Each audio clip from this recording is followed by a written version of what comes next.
La première partie, en fait, est consacrée à une introduction à ce qu'on appelle communément en fait, la construction 4.0. Je vais essayer un peu de l'adapter un peu au contexte africain.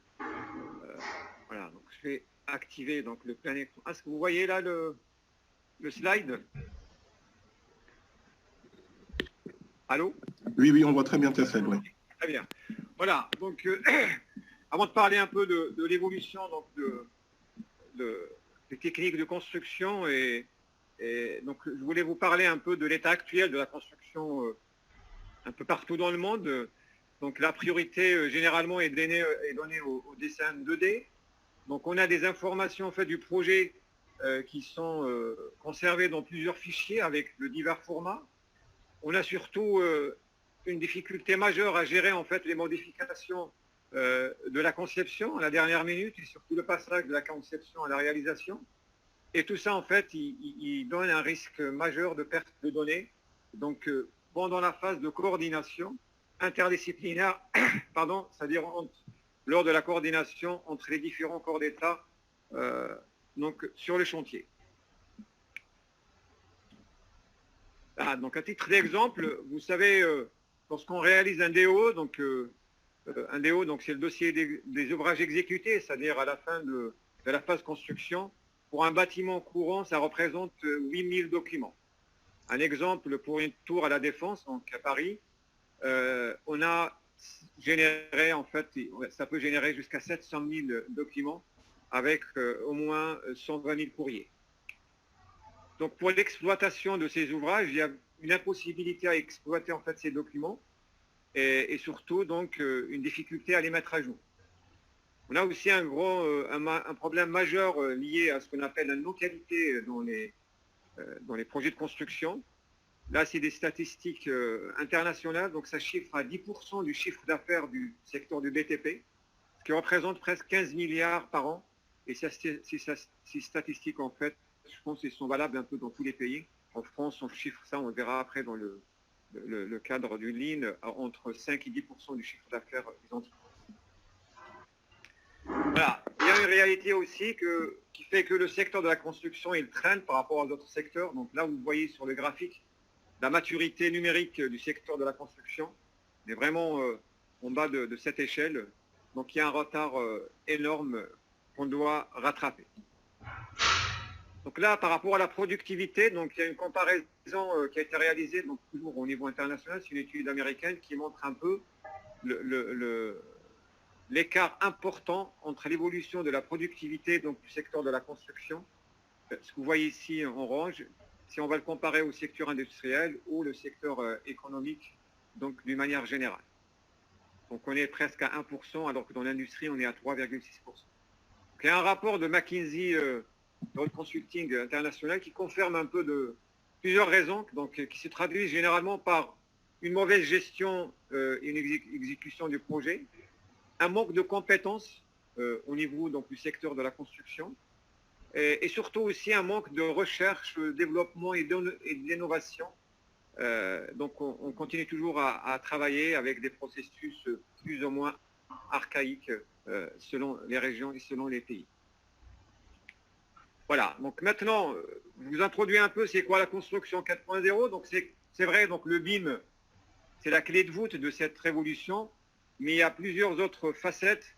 Donc on parle de l'impression 3D, donc vous avez déjà peut-être vu des exemples. Dans certains pays, on commence à utiliser en fait cette impression 3D donc, pour soutenir donc, le secteur de la construction.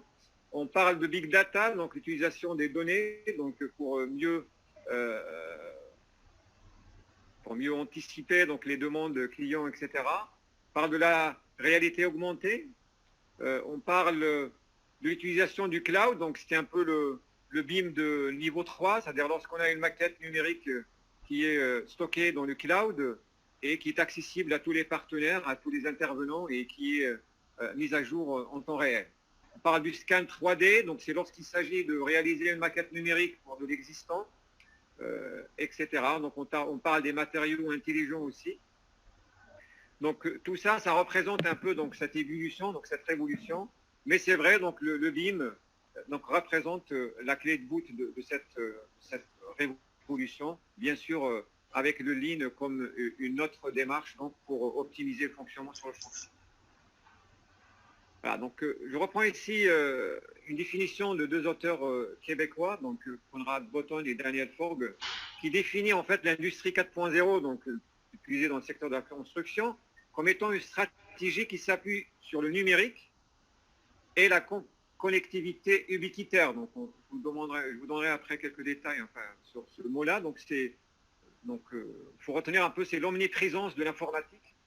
Donc, on s'appuie sur ces deux outils-là, donc grâce à différentes technologies. Pourquoi? Pour essayer de transformer les processus sur chantier, donc pour ce qui nous concerne, par une prise de décision en temps réel et décentralisée, qui va nous permettre en fait de faire apparaître de nouvelles capacités donc, pour nos systèmes de production, qui vont travailler certes en coopération avec les humains, et tout ça pour aller en fait de ce qu'on appelle la surveillance à l'autonomie. Voilà, la définition un peu détaillée donc, de l'industrie 4.0 dans le secteur de la construction. Donc là, en fait, la construction 4.0 est tournée en fait, autour d'une connexion décentralisée, c'est-à-dire entre l'espace physique et l'espace et le cyberespace. Donc ça, c'est un peu ce qui existait avant, jusqu'au fin du siècle dernier. Donc c'est l'industrie 3.0. Donc maintenant, en fait, tout est associé. Donc, on a un haut niveau d'intégration de l'informatique avec un haut niveau de mobilité. Donc, voilà. Donc là, on parle... donc, la Commission européenne, en fait, utilise le mot intelligence ambiante pour décrire un peu cette connectivité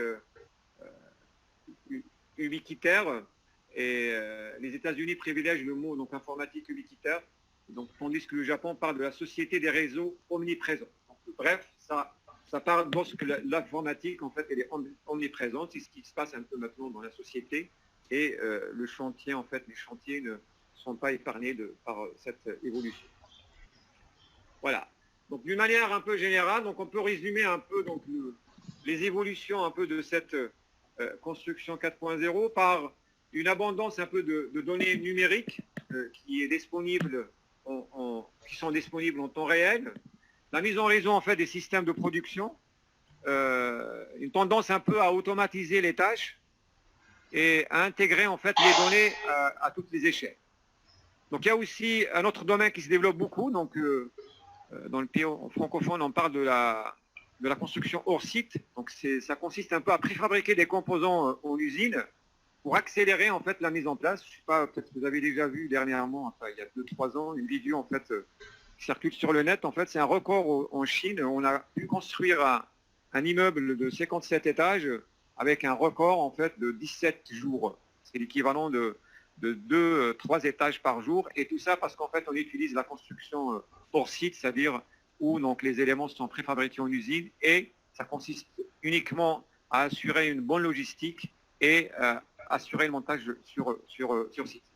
On a parlé de la réalité virtuelle et la réalité augmentée, l'impression 3D, et donc ce qui va donner lieu après donc, à ce qu'on appelle les smart cities, donc les villes intelligentes, et l'IoT en fait, l'Internet des objets. Donc il y aura une masse d'informations qui sera désormais disponible, exploitable, pour assurer en fait des meilleures infrastructures en cours de projet, et c'est pas que au cours de projet, même lors de la exploitation du projet, et c'est l'un des objectifs du BIM. On parle de BIM réalisation et BIM exploitation.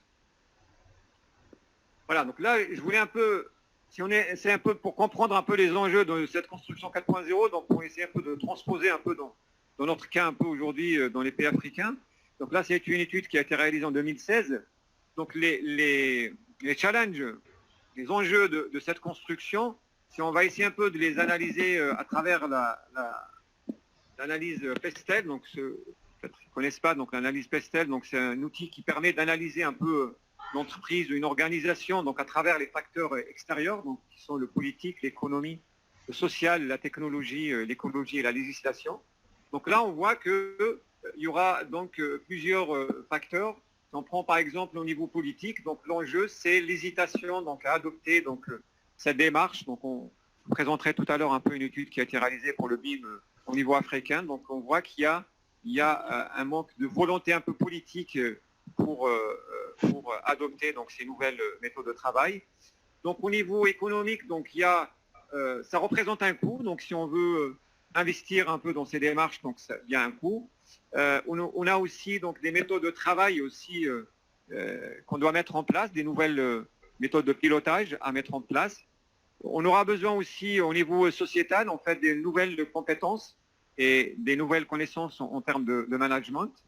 Après, si on regarde le niveau technologique, donc il y a un enjeu majeur qui est lié en fait à un manque de références architecturales donc par rapport à cette méthode. Il y a aussi un manque d'investissement en termes de matériel, en termes de réseau, donc parce qu'on ne peut pas faire de BIM de niveau 2 voire niveau 3 si on n'a pas d'infrastructure adaptée. Donc je ne parle pas d'infrastructure en termes d'équipement, en termes d'ordinateur, mais aussi en termes de réseau d'Internet. Il y a aussi un autre enjeu qui est lié à la protection des données.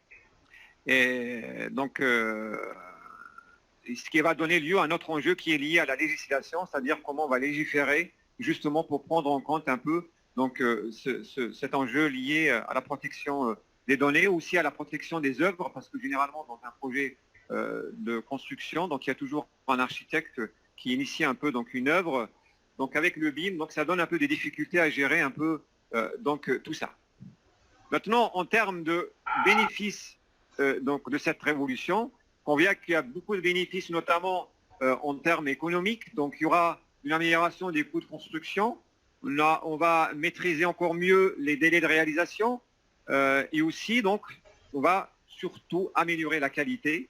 Donc ceux qui connaissent déjà le BIM, en fait, le meilleur exemple c'est la détection des clashs sur une maquette, c'est-à-dire pour éviter un peu des surcoûts si on les détecte au moment de la réalisation. Donc ça va améliorer aussi la collaboration. Ce n'est pas la collaboration uniquement en interne au sein de l'entreprise, mais autour du projet, donc avec les différents intervenants. On va améliorer aussi la relation avec le client, dans le sens où on va comprendre mieux ses attentes et on va communiquer d'une façon plus efficace avec lui. Donc ça va améliorer aussi la sécurité.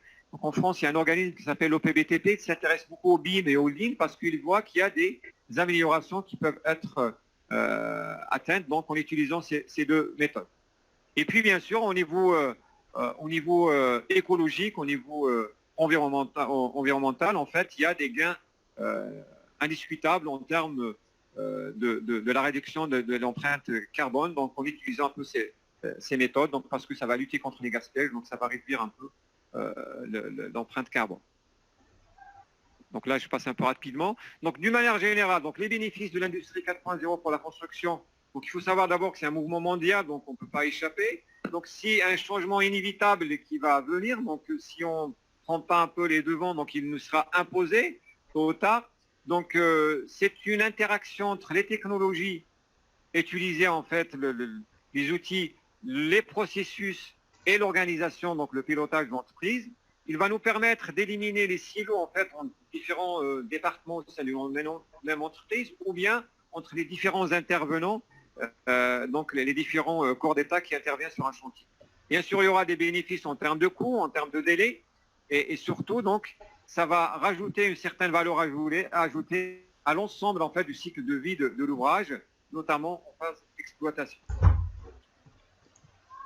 Donc là, juste rapidement, donc pour introduire le BIM, donc Monsieur Cissier donc va vous parler en détail tout à l'heure, mais je voulais juste un peu, pour le mettre un peu dans le contexte de la construction 4.0, donc vous savez le BIM en fait, donc c'est le Building Information Modeling. La lettre la plus importante dans le BIM, c'est le I en fait, c'est l'information, parce que contrairement à la 3D, donc on fait par exemple avec AutoCAD, qui n'est pas un logiciel BIM, donc il n'y a pas possibilité d'intégrer des données. Donc alors qu'avec le BIM, il y a cette possibilité d'intégrer des données en fait depuis la maquette version programmation, en passant par la conception, la construction, jusqu'à la maintenance et l'exploitation.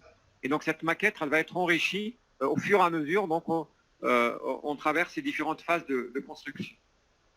Donc c'est un outil d'aide à la décision, donc durant tout le cycle de vie d'un projet jusqu'à l'exploitation. Voilà, donc on peut le définir comme étant, donc c'est un outil qui se réfère à une méthode de travail, donc collaborative, on parle beaucoup de collaboration, donc pas uniquement les outils, qui s'est basé sur la génération et l'échange de données, donc et d'informations entre les différents intervenants du projet à travers cette maquette. Donc il y a deux types de données donc, dans la maquette numérique. Donc, il y a les données graphiques, donc c'est la 2D, la 3D, donc ce qu'on a habituellement donc avec la 3D, avec la maquette 3D, mais pas que, on a aussi donc les données non graphiques qui sont très importantes, qui vont accompagner cette maquette jusqu'à la fin de vie du projet. Donc on parle de la 2D, 3D, donc c'est la donnée graphique, mais on parle aussi de 4D, donc tout ce qui est lié à l'information temporelle, au délai, au planning, le 5D, tout ce qui est lié au coût, et la 6D, en fait, tout ce qui est lié aux données un peu sur l'efficacité énergétique et le développement durable, donc des projets de construction, jusqu'à arriver à la 7e dimension en fait du BIM, qui est que ce sont des données en fait liées à l'exploitation. Voilà. Maintenant, si je résume par rapport, qu'est-ce qu'on attend un peu du BIM donc pour améliorer les processus de construction. Donc il y a cette courbe qui est très connue qui s'appelle la courbe de MacLeamy. En fait, ce qui se passait avant avec la méthode traditionnelle, c'est qu'il y a un effort qui est concentré au moment de l'exécution. Ce qui fait que beaucoup de problèmes sont détectés, donc sont traités durant cette phase.